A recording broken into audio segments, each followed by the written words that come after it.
Up on Mountain News this morning, Minnesota leaders subpoenaed over their response to immigration action. We have more on how President Trump is defending ICE.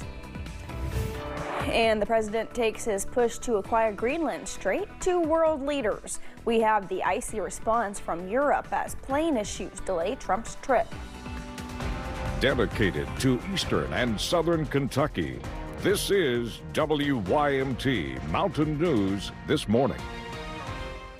Good morning. I'm Caroline Mueller here with you on this Wednesday, January 21st.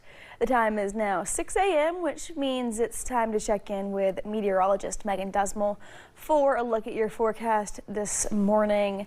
Megan, it was a chilly one this morning, another day where I had to sit and wait and freeze while my windshield defrosts. Yeah, not a fun start to the day at all. Thankfully, it's not going to be this cold tomorrow. There's some improvements in the forecast for now, right? But here's a look at that winter weather advisory we actually have in place currently for portions of Estill, Powell, Menifee, and Rowan County. Now that's for that wintry mix that we're going to be seeing today. You'll notice it is more so outside of the WYMT viewing area, but we could see some impacts, which is why we're talking about it. Now this morning we are seeing just a little bit of some scattered snow ahead of that system. And as we zoom out, you'll see just what's coming for us over the course of the next couple hours. It's really going to focus in as a snow chance the farther west we are, but as temperatures warm up heading into the afternoon, we'll see that transition into some cold rain. And speaking of cold, those feels like temperatures are very cold. Mixture of the teens and 20s as you're heading out the door, so definitely going to need that winter coat on you this morning. Thankfully, not going to need as heavy of a winter coat as we head towards the afternoon, as highs make it into the mid to upper 40s. Caroline. Megan, thank you. Now into breaking news out of Whitley County. We're working to learn more after a large fire in downtown Williamsburg shut down Main Street last night. You're seeing new video of that fire on your screen. Right now, we know it happened near Crowley and Associates law offices, and we're told people were evacuated from nearby apartments and moved to City Hall to keep warm. We don't know what caused the fire, and we're still working to learn if Main Street is still closed. Minnesota's governor says the state will not be drawn into political theater. This after the state's Attorney General Keith Ellison and Minneapolis Mayor Jacob Frey were served subpoenas by the Department of Justice. The Democrats accused of conspiring to impede federal immigration officers. This comes after the Trump administration has repeatedly accused them of encouraging agitators. Remove tens of thousands of illegal alien gang members, drug dealers, murderers. On individuals who pose a serious threat to this community. In California City, California, Democratic lawmakers are raising questions about conditions at an ICE detention center. Meanwhile, President Trump called the fatal shooting of Renee Good in Minneapolis a tragedy, noting her parents, he says, were tremendous Trump fans. President Trump is on his way to Davos, Switzerland for the World Economic Forum, which is an annual gathering of world business and government leaders. The president says he will hold meetings with allies there to discuss his push to acquire Greenland. The highly anticipated trip was briefly delayed overnight when the president's plane turned around due to what the White House says was a minor electrical issue. CBS News' Jared Hill has more from New York. A bumpy start to President Trump's high-stakes trip to Switzerland. A minor electrical issue forced Air Force One to return shortly after takeoff. The journey resumed after the president switched planes. This will be an interesting trip.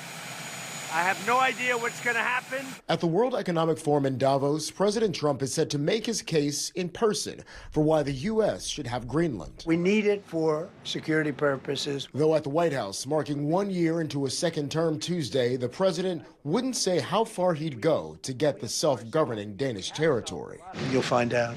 The president has threatened new tariffs on European allies next month if they don't back his plans, a notion that's gotten a chilly reception. It is time to seize this opportunity and build a new independent Europe. Totally absurd that we have an American president who's blackmailing the rest of us, trying to get a piece of land or buy it. through threats. California Democratic Governor Gavin Newsom, a possible 2028 presidential contender, says Europe should hit back. Trump thrives on finding vulnerabilities and weakness, and he exploits them. What he doesn't respond well to and what is effective is strength. Treasury Secretary Scott Bessent is calling for calm. Sit back, take a deep breath, and let things play out. As new concerns over a possible trade war sent markets plunging Tuesday. Jared Hill, CBS News. While in Europe, President Trump will also push a plan for his proposed Board of Peace, a key element in the president's Gaza peace plan. The White House says more than 10 countries have already signed on. And this morning, Israeli Prime Minister Benjamin Netanyahu announced on social media that he too will join. In a case today before the Supreme Court, justices will decide whether a president can exert his influence over the Federal Reserve. In August of last year, President Trump announced his intention to fire Fed Governor Lisa Cook, accusing her of mortgage fraud, an allegation she denied. Cook then sued the president, arguing that the Federal Reserve Act allows removal only for cause, a standard that she says has not been met. But Georgetown law professor Michelle Goodwin says the White House argues that cause is not even necessary. The administration has been making a consistent argument throughout executive orders and removals, which is that the president has the authority because he is the executive and he has the authority to take on these issues such as this, and that Congress can't intervene, and in this case, not even the court can intervene. A U.S. district judge and a federal appeals court panel have both granted preliminary injunctions blocking Cook's firing and preserving her position. Conservative Supreme Court Justice Brett Kavanaugh has long been concerned with preserving the independence of the Fed. A ruling for President Trump would grant presidents more control over the Fed and its power to raise and lower interest rates. A ruling for Cook would reinforce the independence of the Fed from political pressure. The Minnesota woman behind what prosecutors call the largest COVID-era fraud scheme in the U.S. is talking for the first time since her trial. Last year, a jury convicted 44-year-old Amy Bach on charges she orchestrated a $250 million plot to defraud a government program to feed hungry children. Federal investigators say Bach collected bribes and kickbacks from meal site operators. In an exclusive jailhouse interview with CBS, she defended her actions. If I had done this, I would have pled guilty. Didn't federal agents find gold jewelry, cash in your closet? They found minimal jewelry. I believe it was like 2 pair of earrings, a bracelet, a watch. There was some cash there.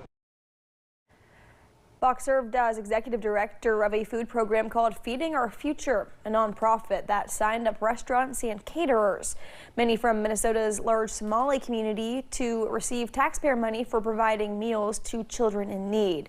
The Trump administration has justified its immigration crackdown in Minnesota by citing fraud perpetrated by the members of the Somali community. Bach is not Somali. She faces up to 33 years in prison. And we're still sticking with those cold temperatures this morning. The good news is it's going to get better throughout the day. So while we are looking at some teens and 20s, by the time we head into the afternoon, those temperatures will make it into the mid to upper 40s, and for some, the low 50s. Overnight temperatures will only be dropping to the mid 30s, so at least tomorrow we'll see some improvement as you're heading out the door. But another thing that we're looking at this morning, a little bit of some scattered snow showers, and that will evolve as some chances of a wintry mix do return into the forecast as we're heading into the evening hours, the midday hours and into the evening. Here's a look at that 12-hour forecast for you. Again, some slight chances for some snow early on, but then we have that main round moving through in the midday, continuing throughout the afternoon and evening. Caroline. Thank you, Megan, and thank you for getting your day started with us here on Mountain News this morning. Coming up, they are countertops found in kitchens and bathrooms everywhere, but our investigation found the dust from cutting certain artificial stone products can be deadly.